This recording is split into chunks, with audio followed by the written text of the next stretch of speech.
অন্তর্বর্তীকালীন সরকারের প্রধান ডক্টর মোহাম্মদ ইউনূস দিশেহারা হয়ে পড়েছেন। দেশে দেশে ঘুরে বেড়াচ্ছেন, বিদেশিদের মন জোগানোর চেষ্টা করছেন, এমন প্রশ্ন কিন্তু অনেকেই করছেন। আসলে বাস্তব ঘটনাটা কি? এইদিকে আবার সবচেয়ে আলোচনার কেন্দ্রবিন্দুতে যেটা পৌঁছিয়েছে সেটা হচ্ছে টিউলিপের সাথে ডক্টর মোহাম্মদ ইউনূসের সাক্ষাৎ নিয়ে। প্রথমে টিউলিপ তিনি বললেন যে ডক্টর মোহাম্মদ ইউনূসের সাথে দেখা করবেন এবং পরবর্তীতে তিনি তার ফেসবুক পোস্টে একটা স্ট্যাটাস দিলেন, যেখানে তিনি বললেন যে ডক্টর মোহাম্মদ ইউনূস আমার পার্লামেন্টে অর্থাৎ ব্রিটিশ পার্লামেন্টে গিয়ে তার সাথে দেখা করতে হবে। অনেকে বলছেন এটা রীতিমতো বেয়াদবি, আবার অনেকেই বলছেন তিনি ব্রিটিশ পার্লামেন্টের এমপি, যদিও তিনি পদত্যাগ করা এমপি, তারপরেও তার সাথে যদি সে চায় এইভাবে দেখা করা উচিত ডক্টর মোহাম্মদ ইউনূসের। একটা বিষয় এখানে স্পষ্ট যে ডক্টর মোহাম্মদ ইউনূস কিন্তু এখন বাংলাদেশের প্রধানমন্ত্রীর দায়িত্ব পালন করছেন, অর্থাৎ একটা দেশের প্রধানমন্ত্রী। সেই প্রধানমন্ত্রীকে যেই দেশেরই পার্লামেন্টের এমপি হোক তাকে এইভাবে ডাকতে পারে কিনা, যে আমার নিজের জায়গায় এসে আমার পার্লামেন্টে এসে দেখা করেন, এটা পারে কিনা?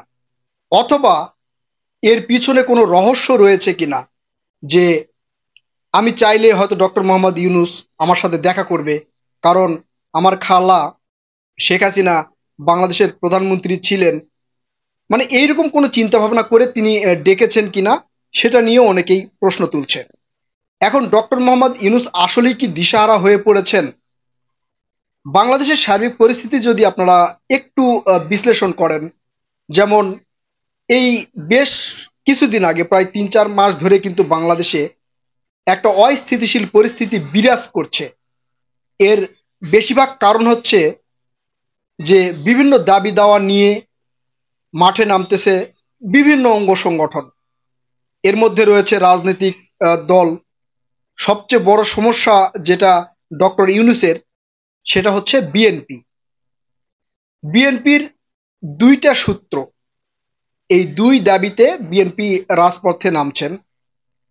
প্রথম দাবিটা হচ্ছে ইশরাককে ঢাকা দক্ষিণ সিটি কর্পোরেশনের মেয়র পদে অর্থাৎ মেয়রের দায়িত্বে বসাতে হবে। আপনারা এই ইশরাকের ঘটনা সবাই জানেন যে হাইকোর্ট থেকে রায় দেওয়া হয়েছে, নির্বাচন কমিশন থেকেও তার পক্ষেই বলা হয়েছে, প্রজ্ঞাপন জারি করা হয়েছে, শুধু শপথটাই করানো হচ্ছে না। এবং বিএনপি মনে করছেন এই শপথ না করানোর পিছনে উপদেষ্টা রয়েছেন আসিফ মাহমুদ সজীব ভুঁইয়া, স্থানীয় সরকার মন্ত্রণালয়ের উপদেষ্টা। তিনি বাধা দিচ্ছেন, বিভিন্ন কৌশলে বাধা দিচ্ছেন, আইন দেখাচ্ছেন। এই কারণে ইশরাক কিন্তু মেয়রের যে শপথ সেই শপথ নিতে পারবেন না বা নিতে পারছেন না। আবার অনেকেই বলছেন, বিএনপির নেতাকর্মীরা স্বয়ং ইশরাকও বলছেন যে যদি তার শপথ না পাঠ করায় তাহলে জনগণের কাছ থেকেই তিনি শপথ গ্রহণ করবেন, করে তার দায়িত্ব তিনি বুঝে নেবেন। এটা কতটা যৌক্তিক হবে বা কতটা গ্রহণযোগ্য হবে সে বিষয়টা হয়তো আমরা পরে দেখব। দ্বিতীয় যে অস্থিরতা, সেটা বিএনপি একটা বড় দল হিসেবে বাংলাদেশে এখন প্রতিষ্ঠিত আওয়ামী লীগ যাওয়ার পরে। তাদের দাবি ডিসেম্বরের মধ্যেই নির্বাচন হতে হবে, ডিসেম্বরের পরে কোনোভাবেই যাওয়া যাবে না, ডিসেম্বরেই নির্বাচন চায় সাধারণ জনগণ, এটা দাবি করছে বিএনপি। এই ইস্যুতে মোটামুটি একটা পরিকল্পনা বিএনপি স্থির করেছে যে জুলাই থেকে কঠোর কর্মসূচি তারা দিবেন, আন্দোলন করবেন। যদি এমনটা হয়, এমনিতেই বাংলাদেশের যে পরিস্থিতি আপনারা অনেকেই দেখছেন, মোটামুটি উত্তাল বললেই চলে। এরপরে বিএনপি এই ধরনের কর্মসূচি দিলে দেশের অবস্থা কি হবে, এটা নিয়ে অনেকেই চিন্তা ভাবনা করছেন। এবং দেশ যে অস্থিতিশীল হবে বা অস্থির হয়ে যাবে এটা মোটামুটি নিশ্চিত, কারণ বিএনপির নেতাকর্মী যে পরিমাণ এখন বাংলাদেশে রয়েছে, তাদের ডাকে ঢাকার একটা করে আন্দোলন যে কত বড় বা বৃহৎ আন্দোলন হয় সেটা কিন্তু আমরা দেখতে পাচ্ছি। তো এইরকম সব দিক থেকে যদি আপনারা বিশ্লেষণ করেন, তাহলে ডক্টর ইউনূস এখন দিশেহারা এমনটাই বলা যেতে পারে। আমরা মাঝে মাঝেই দেখি যে ডক্টর মোহাম্মদ ইউনূস চীনে যাচ্ছেন, যুক্তরাজ্যে যাচ্ছেন, এছাড়াও অনেক দেশ তিনি ভ্রমণ করেছেন। এই ভ্রমণের বাংলাদেশের কি উপকার হয়েছে? বাংলাদেশের মানে যে চাওয়া সেটা কি পূরণ হয়েছে? বাংলাদেশের চাওয়াটা কি? বাংলাদেশের চাওয়াটা হচ্ছে বিনিয়োগ, যে বিভিন্ন দেশের সাথে সুসম্পর্ক রাখলে বাংলাদেশে অন্যান্য দেশ বিনিয়োগ করবে, এতে অর্থনৈতিক দিক থেকে বাংলাদেশ উন্নতির দিকে যাবে। সেটা কি এখন পর্যন্ত করা সম্ভব হয়েছে? বিন্দু মাত্র করা সম্ভব হয়নি। এবং অনেক গণমাধ্যমেই আমরা দেখছি যে বাংলাদেশ ঋণ পাওয়ার জন্য অনেক দৌড়াদৌড়ি করছে। অর্থাৎ অর্থনৈতিক দিক দিয়ে বাংলাদেশ মোটামুটি পজিশনে থাকলেও ভিতরে ভিতরে একটা অস্থির পরিবেশ রয়েছে, যেটা এখন পর্যন্ত অর্থনৈতিক দিক থেকে স্থির হয় নাই। তো সব মিলিয়ে যদি দেখা যায়, রাজনৈতিক পরিবেশ, বাংলাদেশের অর্থনৈতিক পরিবেশ এবং বিভিন্ন চাপ, এইসব দিক থেকেই ডক্টর মোহাম্মদ ইউনূস কিন্তু এখন মানে অন্যরকম অবস্থানে রয়েছেন।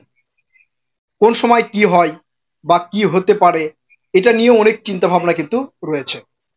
এখন ডক্টর মোহাম্মদ ইউনূস আওয়ামী লীগের সাথে কি সমঝোতা করলেন বা কি সমঝোতা করবেন? আসলে কি আওয়ামী লীগের সাথে সমঝোতা করতেই কি টিউলিপের সাথে সাক্ষাৎকার, এরকম কিছু? আমার কিন্তু মনে হয় না। কারণ আওয়ামী লীগ বাংলাদেশে এখন যেই পরিস্থিতিতে রয়েছে, আওয়ামী লীগের পক্ষে বাংলাদেশকে অস্থিতিশীল করা খুব একটা সম্ভবপর হবে না। তবে আওয়ামী লীগের যে সকল নেতাকর্মীরা আছে, দেশ এবং বাহির থেকে যদি তারা অন্য কোনো রাজনৈতিক দলের সাথে যুক্ত হয়ে কোনো কিছু করার চেষ্টা করে, তাহলে হয়তো কিঞ্চিৎ সফলতার মুখ দেখতে পারে বলে মনে করছেন অনেক বিশ্লেষকেরাই। এখন ডক্টর মোহাম্মদ ইউনূসের সাথে আছে কে? কার ক্ষমতায়, কার বলে তিনি বিভিন্ন ধাপে বাংলাদেশে কাজ করছেন? ডক্টর মোহাম্মদ ইউনূসের পাশে ছাত্রদের জাতীয় নাগরিক পার্টি এনসিপি এবং ইসলামিক দলগুলো জামাত সহ তারা আছে বলে অনেকেই মনে করছেন। কারণ জামাত বলেছেন যে সংস্কার শেষে হয়তো আগামী বছরের জুনের আগে নির্বাচন দিতে হবে, এমন কথাই বলেছেন, যে রোজার আগে নির্বাচন। বিএনপি বলেছে ডিসেম্বরে নির্বাচন, এনসিপি বলেছে সংস্কারের পরে নির্বাচন। সবকিছু বিবেচনা করে দেখেন, বিএনপির কথা কিন্তু রাখা হয়নি। শেষ পর্যন্ত জামাতের কথাই ডক্টর মোহাম্মদ ইউনূস রেখেছে বলে অনেকে মনে করছেন। আমরা মিডিয়াতে অনেক সমালোচকের কথাগুলো শুনলাম, দেখলাম, যেটা বুঝলাম তারা মনে করছেন যে জামাত যেটা বলেছে ডক্টর মোহাম্মদ ইউনূস এখন সেটাই করছে। এখন কি ডক্টর মোহাম্মদ ইউনূস জামাতকে ভয় পাচ্ছে? জামাতকে ভয় পাওয়ার কারণটা কি?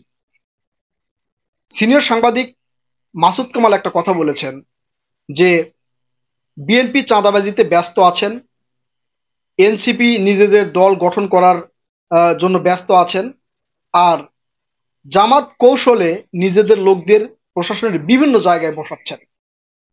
এখন ডক্টর মোহাম্মদ ইউনূস কি এটাই মনে করছেন যে জামাতের লোকজন বিভিন্ন প্রশাসনের বিভিন্ন জায়গায় আছে, অর্থাৎ জামাতকে সন্তুষ্ট করলে ডক্টর মোহাম্মদ ইউনূস ক্ষমতায় থাকতে পারবেন, এমন কি মনে করছেন?